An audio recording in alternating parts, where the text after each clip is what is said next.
In 1966, the writer and journalist Konstantin Simonov recorded an interview with Marshal Georgy Konstantinovich Zhukov to mark the 25th anniversary of the Battle of Moscow. One would think the event should have become a major milestone in the Soviet media landscape. Zhukov was the chief hero of the capital's defense and a symbol of military victory. Yet Soviet television never aired the interview. In his frank remarks, the Marshal mentioned episodes that ran counter to official ideology and displeased party leaders. According to some accounts, an order was issued to destroy the footage, but, as journalist Vladimir Pozner later revealed, his father, film engineer Vladimir Alexandrovich Pozner, secretly kept a copy of the reels, and only in 2010 did Russian viewers finally see this priceless, historical record. When the interview was recorded, the Soviet Union was going through a difficult period of leadership change. Khrushchev had been removed in October 1964, and the Brezhnev team did not want any excessive truth about the first, hardest months of the war. Moreover, Zhukov himself remained in a semi-disgraced position. Although he had been rehabilitated under Khrushchev, many Politburo members still regarded him with suspicion, seeing in him a figure capable of challenging the official narrative of the Stalin-era high command's infallibility. As a result, the interview's content did not fit the spotless picture of Soviet heroism in which any hint of panic or the possible loss of the capital was undesirable. Zhukov mentioned facts that reflected poorly on the top leadership, criticizing it for poor preparation and for the hasty, emergency nature of the city's defense. The main topic of the conversation was the battle for Moscow in autumn 1941. According to Zhukov, in October 1941, the capital's fate truly hung in the balance, and the pendulum could easily have swung toward the Wehrmacht. He called the period from October 6th to the 13th the most difficult. The Mozhaisk line of defense was still weak, and German forces could have broken through to the outskirts of Moscow with little resistance. There were only small forces on the Mozhaisk line at that time, and naturally, they could not have stopped the enemy had he moved his troops toward Moscow. Although this idea later appeared in the Marshal's memoirs, for Soviet television in the 1960s, such a phrase would have sounded too panicky and negative. Official propaganda preferred to assert that the capital was reliably protected and that the defense plan had worked flawlessly from the very start. Zhukov emphasized that the key contribution to saving Moscow was made by Red Army units surrounded west of Vyazma. Their fierce resistance diverted major Wehrmacht forces, buying time to strengthen the Mozhaisk line. Many soldiers realized that escape from the cauldron would be difficult, but their stubborn fight became a crucial factor slowing the German advance. Another reason the interview never aired was Zhukov's claim that, at the very top, the evacuation of Moscow and even its surrender under certain dire circumstances was genuinely considered. Zhukov told Simonov that secret orders were reportedly circulated to all front commanders in case a Wehrmacht breakthrough reached Moscow. He spoke of sealed instructions for the evacuation of the Soviet government, the party secretariat, and key industries if German armor breached the city limits. These orders may also have covered demolishing key facilities. The mere fact that Soviet leaders contemplated such measures contradicted the legend of Stalin's and Stavka's iron optimism. Party censors ordered the entire segment excised from the master print and the reels destroyed, precisely because the Marshal was, in essence, telling the truth. In autumn 1941, the Red Army had very slim chances of stopping German panzer wedges, and only the self-sacrifice of ordinary soldiers and officers made a reversal possible.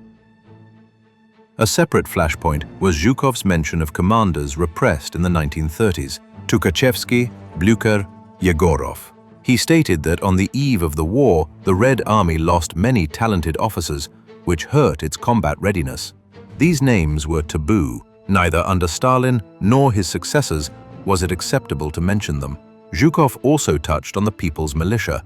Although volunteers showed high motivation and bravery, they often lacked military training. Divisions of the Reserve and Western Fronts included older men, scholars, and engineers who learned warfare in battle itself. The militia often fell victim to the Wehrmacht's mobile tactics, yet despite colossal losses, they made a significant contribution to defending the capital. Zhukov noted that the enemy obtained vital information by intercepting Soviet headquarters radio traffic and sometimes used radio deception. Fake orders or misleading unit designations could appear on the airwaves. In the early months of the war, the USSR lacked a reliable encryption system and radio discipline, which allowed the Germans to act more effectively along the main axis of attack. Before early December 1941, there was no clear plan for a grand counterblow. The priority was to halt the enemy, wear down German forces, and push them away from the capital. Only when the Wehrmacht was exhausted and no longer able to advance did the leadership, and Zhukov himself, insist on a large-scale counteroffensive. Every day outside Moscow, the enemy suffered enormous losses. He left his best troops here. And as for tanks and aircraft, how many were lost? Hoppner and Guderian were the first to realize the battle for Moscow was lost, and on the 3rd of December they began pulling their forces back. Later, General Hoppner was demoted and stripped of awards, and Guderian was dismissed for having withdrawn without orders, trying to save his panzer divisions from destruction. For Soviet leaders, the obvious conclusion was that the German command no longer believed in success, meaning Soviet forces could go on the offensive. At the end of the interview, Zhukov admitted that the battle for Moscow was the hardest and most memorable of the war for him. Yes, the Germans suffered a serious defeat and withdrew 200 to 250 kilometers from the capital. Large areas of Moscow, Tula, and several other regions were liberated, but the Soviets failed to annihilate Army Group Center, and the Germans held the Rzhev-Vyazma salient, which would see brutal fighting in 1942 to 43.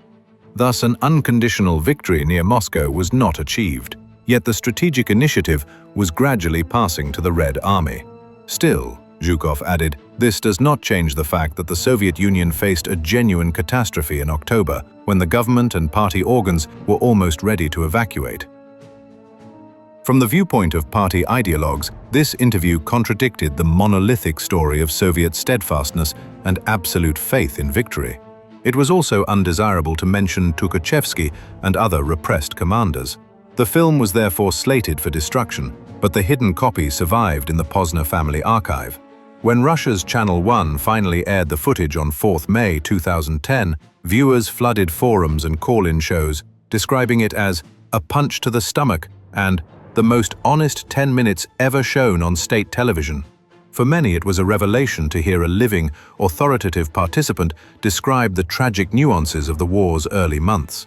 The broadcast made clear how complex the reasons were why so much military truth had remained unheard for so long. Despite shortcomings in command and the catastrophic defeats of summer-autumn 1941, Soviet troops managed to mobilize hidden reserves and show remarkable tenacity. German officers, Zhukov noted, held the Red Army in high regard. In the diaries of Wehrmacht Chief of Staff Franz Halder is an entry quoting Field Marshal Walter von Brauchitsch. The peculiarities of the terrain and the Russian character give this campaign special meaning, Brauchitsch wrote. For the first time, we are up against an opponent who does not break after the first blow, who regroups and returns the strike. That first serious opponent, Zhukov believed, shattered the myth of Wehrmacht invincibility and showed Hitler that a quick victory was out of reach. For decades, Soviet historiography said little about the critical moments when Moscow was on the verge of falling or when Stavka prepared for the worst. The story of Zhukov's forbidden interview illustrates how political expediency can hide real wartime facts, even when they are told by one of the principal architects of victory.